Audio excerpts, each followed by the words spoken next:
mengkritik satu komunitas kaum yang zaman di dunia menghabiskan semua kenikmatan.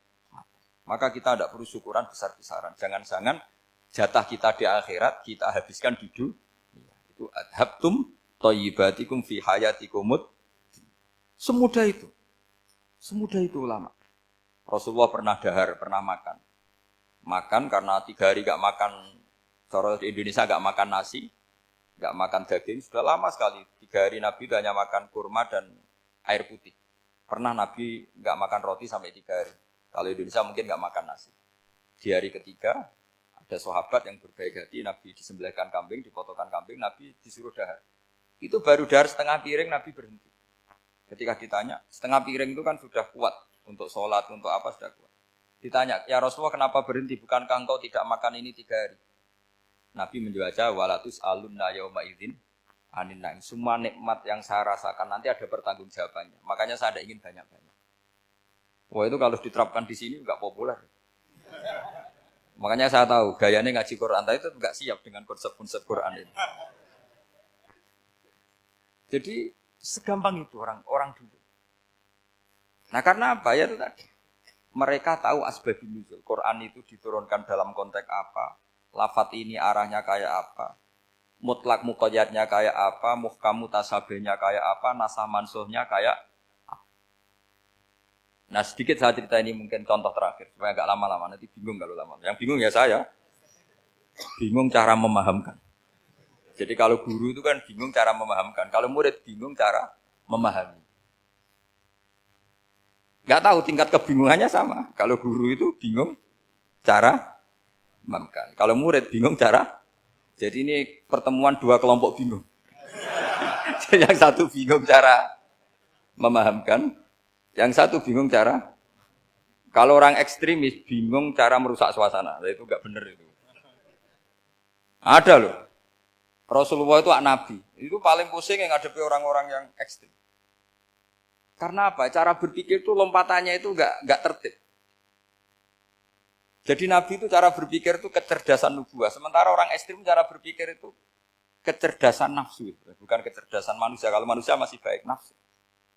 Misalnya begini, kalau dalam tradisi nubuah itu, saya dengan Pak Anu berteman lama, mulai tahun 2000 berapa. Itu kalau Pak Anu bertamu ke saya, harusnya tidak usah tak kasih makan. Karena sudah dekat. Tapi kalau kenalan baru itu dikasih makan, disangoni. Jadi Nabi itu perilakunya agak unik. Akhirnya ada orang yang cara berpikir itu dangkal. Ya Rasulullah ini tidak fair. Yang iman lama tidak diservis, yang iman baru diservis. Cara berpikir Nabi begini, orang Ansor itu kan sering memberi Nabi. Perjuangannya Nabi ditopang orang apa? Ansor. Donatur lah, kira-kira orang Ansor itu donatur. Donatur itu keren. Karena donatur itu artinya al-yadul ulya khairum minal yadis. Sehingga ketika Nabi sudah menguasai negara, menguasai Mekah Madinah, sudah futuhat, itu orang Ansor tetap enggak diservis. Yang diservis Nabi itu orang-orang baru masuk Islam, disebut wal mu'allafati qulubuhum atau Islam mu'allaf. Ada 1-2 orang yang protes, tentu yang enggak pinter. Tukang protes pasti tidak pinter. Wong iskal-iskalnya sendiri, otaknya enggak sampai-sampainya sendiri, orang lain disuruh jawab. Makanya di sini tidak ada tanya jawab, nanti iskal-iskal kamu sendiri, bingung-bingung kamu sendiri, saya disuruh jawab. Berarti Gus Pak enggak mau ditanya, ya memang enggak mau, karena tadi jawab sendiri aja, nanti pinter sendiri, kapan-kapan pinter sendiri. Akhirnya tanya begini, cara tanya gini, ya Rasulullah, ini enggak fair. Orang sudah Islam lama setelah negara terbuka milik Anda, setelah kita menang, setelah kita menguasai negara, tidak kamu servis. Sementara yang baru Islam kamu, Nabi itu bertanya senyum-senyum, rileks saja. Lama-lama tambah ekstrim pertanyaannya. Kata Umar, ya Rasulullah saya beri izin untuk membunuh orang ini. Umar itu pikirannya karena mangkel lo Nabi. Nabi jangan. Kalau kamu bunuh, nanti apa kata orang banyak? Inna Muhammad dan yaktulu ashabah. Dikira Muhammad membunuh sahabatnya sendiri. Nabi masih mendengar, komplainnya masih mendengar. Lama-lama Nabi memberi penjelasan. Kamu ini orang Ansor. Kamu biasa memberi saya, memberi dana perjuangan. Memberi itu hebat.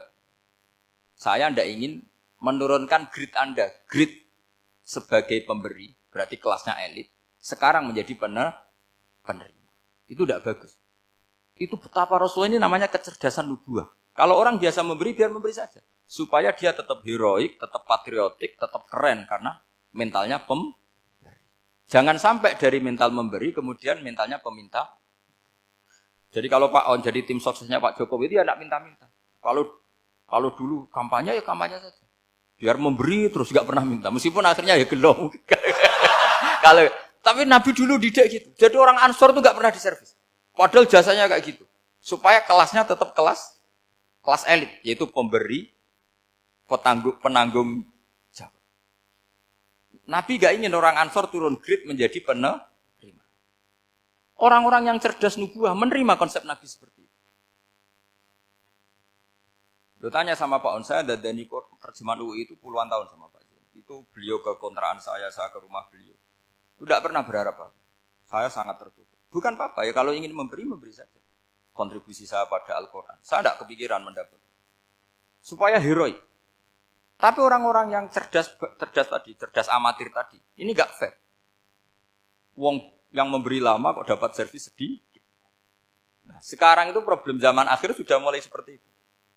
Nah, orang ini namanya Dzul Khuwaisirah. Ini yang nanti punya anak turun Khawarid. Khawarid itu orang yang ibadahnya hebat, tapi cara berpikir tentang nubuah salah. Orang lagi Khawarid itu orang ibadahnya hebat, tapi cara berpikir nubuah salah. Nubuah itu unik. Nubuah itu cara berpikir tadi. Apa ya? Melihat sesuatu yang benar biar benar terus. Yaitu tadi, mental memberi itu ya biar memberi terus, tidak usah di-share.